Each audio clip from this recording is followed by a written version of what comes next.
Yeah, students. Now we have come to the last topic of this chapter, which is vegetative propagation. ठीक है, अभी तक आपने देखा कि सीड्स की मदद से प्लांट्स कैसे ग्रो कर रहे हैं, नए प्लांट्स कैसे बन रहे हैं, है ना। हमने देखा सीड्स कैसे बनते हैं, सीड से जर्मिनेशन कैसे होता है, कंडीशंस क्या क्या होते हैं, वो सीड नए प्लांट्स में कैसे कन्वर्ट होता है, उसके डिफरेंट स्टेजेस के बारे में हमने पढ़ा। अब हम पढ़ेंगे कि एक दूसरा मेथड भी है जिससे नए प्लांट्स होते हैं। ठीक है, ये जो नई मेथड है इसे कहा जाता है the different methods through which a plant produce new plants, that is called vegetative propagation. यानी a plant which has reproduced without being generated from a seed. बिना किसी सीड की मदद से नए प्लांट्स यदि बन जाएं, इस प्रोडक्शन प्रोसेस को, इस रिप्रोडक्शन प्रोसेस को वेजिटेटिव प्रोपागेशन कहते हैं। Let me give an definition. ऐसे प्लांट्स जो रिप्रोड्यूस कर सकते हैं किसी दूसरे वेजिटेटिव पार्ट से। वेजिटेटिव पार्ट क्या होता है?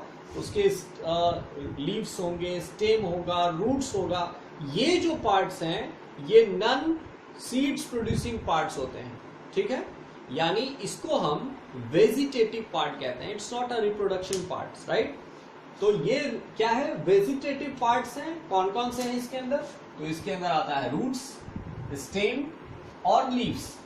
यानी ऐसे पौधे जो इन कंपोनेंट्स की मदद से नए पौधे बना दें, उसको वेजिटेटिव रिप्रोडक्शन, वेजिटेटिव प्रोपागेशन कहते हैं। यानी इन पौधों से रूट से नए पौधे निकल जाएंगे, स्टेम से नए पौधे हो जाएंगे और लीफ से नए पौधे हो जाएंगे। एक बहुत कॉमन पौधा है ब्रायोफाइलम। ये बड़ा यूनिक प्लांट है। इस प्लांट को जब आप देखेंगे तो उसके पत्ते चौड़े पत्ते होते हैं, खूब स्पंजी होता है और चौड़ा पत्ता होता है। I can show you, see here is your book. This is Bryophyllum. इस पत्ते की खासियत देखिए क्या है। ये इसके पत्ते के एज पर देख रहे हैं आप, छोटे छोटे प्लांट्स जैसे स्ट्रक्चर दिख रहा है। ये प्लांट उसके पत्तों में हो जाते हैं और वो वहां से डीअटैच होंगे और नया पत्ता, नया पेड़ हो जाएगा। A very unique kind of thing. तो ये जो रिप्रोडक्शन है ये कहां से हो रहा है? ये पौधे कहां से बन गए? लीफ से बन गए। तो ये जो प्रोसेस है ये क्या कहलाता है? ये वेजिटेटिव प्रोपगेशन है, जिसमें रूट, स्टेम और लीव्स की मदद से नए पौधे बन जाते हैं। इस रिप्रोडक्शन प्रोसेस को हम क्या कहते हैं? वेजिटेटिव प्रोपगेशन कहा जाता है। ठीक है, बात समझ में आई? यानी बिना सीड्स की मदद से के नए पौधे जब जर्मिनेट कर जाएं, डेवलप कर जाएं, प्रोड्यूस हो जाएं, इसको कहा जाता है वेजिटेटिव प्रोपगेशन। ठीक, चलिए, ये वेजिटेटिव प्रोपगेशन दो बड़े मेथड, दो अलग अलग मेथड से होता है। एक जो नेचुरल मेथड है, यानी प्लांट्स खुद से अपने वेजिटेटिव पार्ट से नए प्लांट्स प्रोड्यूस कर सकता है। ठीक, and the second one is artificial, that we do it. ये हम ह्यूमंस ने कुछ ऐसी टेक्निक डेवलप की है जिसमें हम आर्टिफिशियली नए प्लांट्स बना लेते हैं। ये सब चीजें मैं आपको बताऊंगा। देखिए, जैसे इसमें क्या है, ये है अंडरग्राउंड स्टेम। आपने घास तो देखी होगी, दैट्स वेरी कॉमन थिंग, है ना। आप देखिए कि आप घास को, एक घास के पेड़ को उखाड़ कर किसी दूसरी जगह लगा दिए जहां कुछ नहीं है, कोई पौधा नहीं है। You will see that within a week that whole pot become full of grass. कैसे हो गया? तो ये रूट्स धीरे धीरे स्प्रेड करते जाते हैं और उससे डेवलप हो जाता है। ठीक, लाइक जिंजर, है ना, जिंजर में वैसे ही होता है। बर्ड क्या होता है? Bird, have you seen potato? Potato देखा आपने? पोटैटो क्या है? It's a stem of the plant. ये प्लांट के स्टेम होते हैं। उस आलू को जब आप ध्यान से देखिएगा तो उसमें छोटे छोटे आपको ये दिखते हैं, उसको आई कहते हैं, है ना। पोटैटोज आई कहा जाता है। उसको जब कुछ दिन छोड़ दिया जाए तो उससे एक छोटा सा व्हाइट कलर का एक नोड निकलता है, दैट इज कॉल्ड बड। तो अब उस पौधे, उस आलू को आप ले जाकर रोप दीजिए, क्या होगा? That will develop into a new plant. तो किससे निकला? स्टेम से निकला। So what it is a vegetative part and the birds develops into a new plant. ठीक है। रनर क्या होते हैं? Let me check. रनर कहता है the stem of the plants like strawberry and peppermint grows horizontally along the ground. ये भी एक एक्सपेरिमेंट है जो हम कर सकते हैं घर पे। मींट आजकल आपको मिल रही होगी, है ना, मींट के पौधे, पुदीना जिसे कहते हैं हिंदी में। उसको आपको लाना है, उसकी चटनी बनानी है, दैट इज वेरी टेस्टी। अब उसके जो स्टेम बच गया, पत्ती आपने यूज कर ली है ना, पत्ती सारी उसकी सावधानी से तोड़ ली और उसको उसकी चटनी बना ली जो आपने कंज्यूम कर लिया। अब जो स्टेम बचा उस सिस्टम को आप कट कर ले, छोटे छोटे टुकड़े में आप बांट लें। इतना बड़ा स्टेम था, उसको मैंने 6 टुकड़े कर दिए और हर टुकड़े को जाकर अपने गमले पॉट में डाल दिया, रोप दिया। You will see that after few days that stem, every stem of that plant develops a new leaf, उससे नया पौधा निकल जाएगा। तो ये क्या है, ये रनर्स कहलाते हैं, यानी वो हॉरिजॉन्टली वो बढ़ेंगे और धीरे धीरे वो डेवलप करते चले जाएंगे, right. This is what runner. Leaves, अभी मैंने आपको ब्रायोफाइलम का एग्जांपल दिखाया, उसमें क्या हुआ कि वो पत्ते से ही नया पौधा निकल गया। तो दिस इज, तो ये जो है ये नेचुरल वेजिटेटिव प्रोपगेशन है, जिसमें अलग अलग मेथड से प्लांट्स, नए प्लांट्स ग्रो कर जाते हैं। ठीक, कंडीशन क्या है, विदाउट सीड। ये वो मेथड है जिसमें सीड की जरूरत नहीं, बिना सीड के ही ये प्लांट्स डेवलप हो जाते हैं। So these are called vegetative propagation. ठीक, तो ये तो नेचुरल मेथड है जो अपने आप प्लांट करता है। कुछ ऐसे मेथड भी हैं जिनको हमने डेवलप किया है ना, इसलिए इसे हम आर्टिफिशियल वेजिटेटिव प्रोपगेशन कहते हैं, जो आर्टिफिशियली हम उसको अपने से डेवलप कर सकते हैं। जैसे आम के पेड़ है ना, आम के पेड़ को जब हम उसे ऑर्चिड पे लगाते हैं, बगीचे में लगाते हैं, तो हम क्या करते हैं कि एक तो है कि आम खाई, गुठली को गिरा दिया, डाल दिया, उस नया पेड़ निकल जाएगा, बिकॉज दैट इज कॉटलिटन, वो सीड है, जो गुठली है उसकी वो सीड है। तो जब आपने उसे डाल दिया, उसे सीड सॉइल में डाल दिया, तो उससे नए प्लांट डेवलप हो जाएंगे, राइट। बट दैट प्लांट जो उस सीड से डेवलप हुआ है, it takes much time to grow into a tree and that will give you the fruits, that takes much time.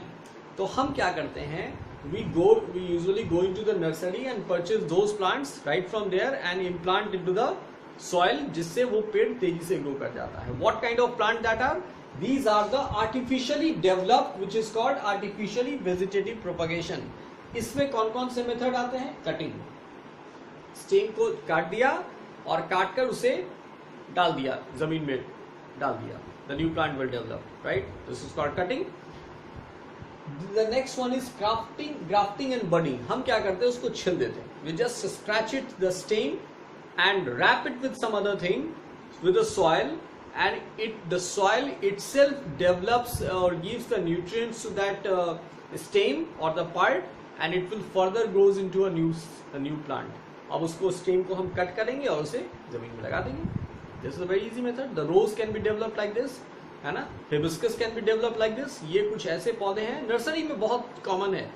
Let's make a plan कि जब हमारी school when will be normal condition, will take you to the nursery and I will show you that how these plants can be grown artificially, है ना। There are so many techniques that we have developed in which will see that the new plants, the variety of plants can be developed artificially, which is called the artificial vegetative propagation. So grafting and budding, and the third one is layering. This is a very unique method. What we are doing, we are taking two stems or two different leaves, plants, and combine it together. दोनों के stem को हल्का से scratch किया और दोनों को join कर दिया, और इससे एक नया पौधा निकलेगा जिसमें उस दोनों ability को वो contain किया होता है, that is called layering. ये तीनों method is all the methods are given in your book. See, एक स्टेम लिया और दूसरे स्टेम को उसके ऊपर लगाकर रूट कर दिया। ठीक, बडिंग में क्या किया, एक दूसरे प्लांट्स का स्टेम लिया और उसे एक दूसरे पेड़ में रूट कर दिया और उसको वाइंड कर दिया, बांध दिया, and this how the new plants can be developed, right. So I want you to note down all these things. ये मैंने आपको समझाने के लिए, एक्सप्लेन करने के लिए I have given you the explanation, जिसमें मैंने बताया कि वेजिटेटिव प्रोपगेशन क्या होता है। इसके दो मेजर कैटेगरीज, डिविजन्स हैं, natural method, the plant do it itself, and artificial vegetative propagation that we produce, we do it, we are doing it for our purpose. तो इसके अंदर हमने देखा कि अंडरग्राउंड स्टेम्स थे, बर्ड्स थे, रनर्स थे एंड लीव्स थे। ये सब नेचुरल मेथड से वेजिटेटिव रिप्रोडक्शन करते हैं, प्रोपगेशन करते हैं। जो आर्टिफिशियल मेथड्स है उसमें cutting, grafting, budding and layering आती है। ठीक है, सो this is the end of this chapter. I hope that you can understand 30% of the things जो मैंने explanation आपको दी, उससे आप 30% चीज समझ चुके हो. I hope so. How you understand it in a better way, कैसे आप इस चीज को बहुत अच्छे से समझ सकते हैं, उसके लिए you need to read that book, है ना. This is something very important. You need to read the chapter once, एक बार इसको पढ़ लीजिए, है ना, line by line, every bit by bit, once you complete. और तब जब आप दोबारा उस क्वेश्चंस को अटेम्प्ट करेंगे जो उस चैप्टर के एंड में है, you feel that you are getting at least 40-50% चीजें समझ में आ जाएंगी, let's say. Then what about the rest 50%? तो वो 50% आप तब समझ पाएंगे when you do it practically, when you realize that how the plants grow itself, what are the different kind of seeds, how it produce a new seed, new plant. These are the practical aspect of learning. If we understand, if we know, we can enjoy science. यदि हम इस चीज को, इस जो किताबों में जो चीजें दी गई हैं, जो आपके बुक पे लिखा है, इसको जब हम प्रैक्टिकली देखते हैं, जब हम अपने रियल लाइफ में इस चीज को देखते हैं, तो हम इसे बहुत अच्छे से समझ जाते हैं, है ना. Science is nothing but an application that we all do. Every walk of life is full of science. Every scientific things is behind with all our activities. ठीक. So it is a fun. If you read, if you understand, you can enjoy your topic. You can remember it forever. ये जरूरी है बच्चे, आप जो पढ़ें वो उसमें मजा आए. आप you feel interest, you feel it would be interesting thing.